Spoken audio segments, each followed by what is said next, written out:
Dennis, we talk about firing the nuts. We kind of know who the people are. Tell me who they are.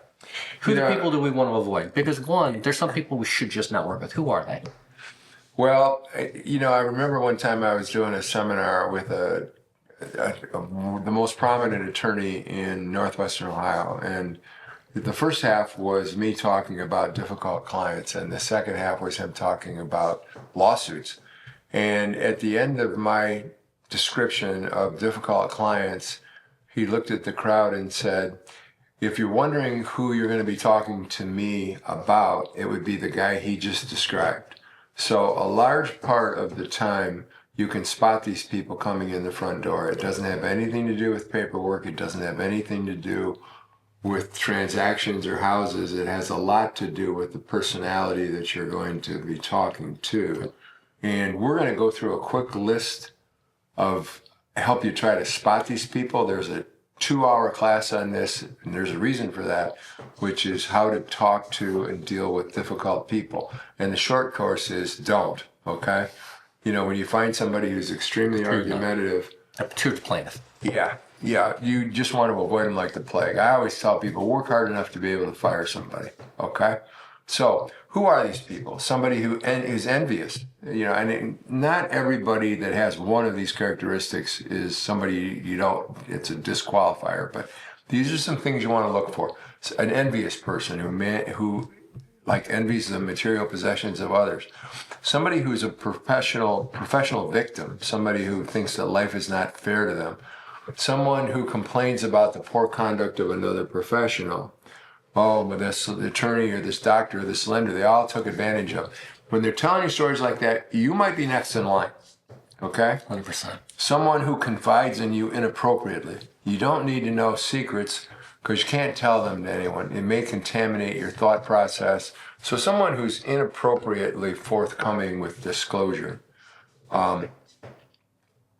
Anybody in a position of authority, law officer, attorney, etc., who suggests an action or makes a statement that is in direct contradiction to what you know to be true. For example, a lender telling you, oh, well, don't put that on the closing statement. Yep. If it's something that belongs on the closing statement, they're inviting you to participate in mortgage fraud. 100%. Do not do it, Yep. okay?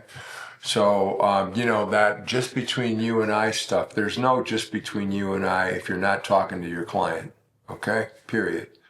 Somebody who wants to get away with something or wants to get around the rules.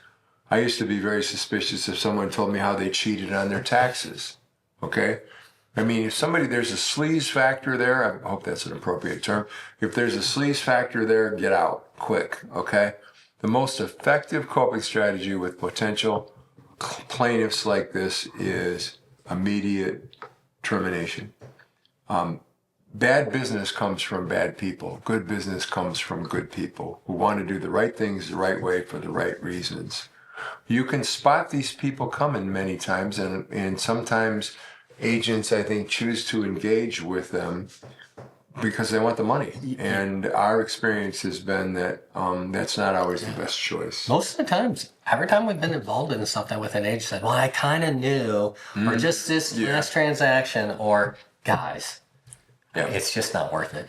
If it feels wrong, talk to your broker about it, probably wrong. Don't play with these people, okay? Because if you do, you're going to regret it sooner or later. Yeah. And work enough to be able to get away from them. That would be my suggestion. When I came into business, real quick, I spent 15 years thinking that I had to keep everybody happy all the time. And I went to a seminar and one guy said that that's probably the worst thing you can possibly try to do. Because some of these people are these kinds of people, and they're going to invite you into uncomfortable situations. They're going to endanger you and themselves, and they're not going to pay any attention to you. So if you ever want to sort one of these things out with us, please call us. We can talk you through it. And, I used to have great dialogues for this stuff. It's really apparent that you've lost trust and confidence in my ability to get this job done for you, or you and I have a fundamental disagreement. It's time for us to separate our business interests. I'd much rather have you working with someone else. We can talk you through how to talk your way through this in a way that preserves dignity, avoids argument, and creates separation that you need. And if you follow this stuff that we've shared with you today, you're going to have a much, much more successful and less traumatic career. You're going to have a lot more fun than you would be if you just kind of fly around by the seat of your pants. So I wish you well. Yeah, follow the rules, hold yourself to a very, very high standard. Yeah. You've got great technology to document everything. Use it. Have some fun with the business. Let the tech be your friend. And call us if you need us.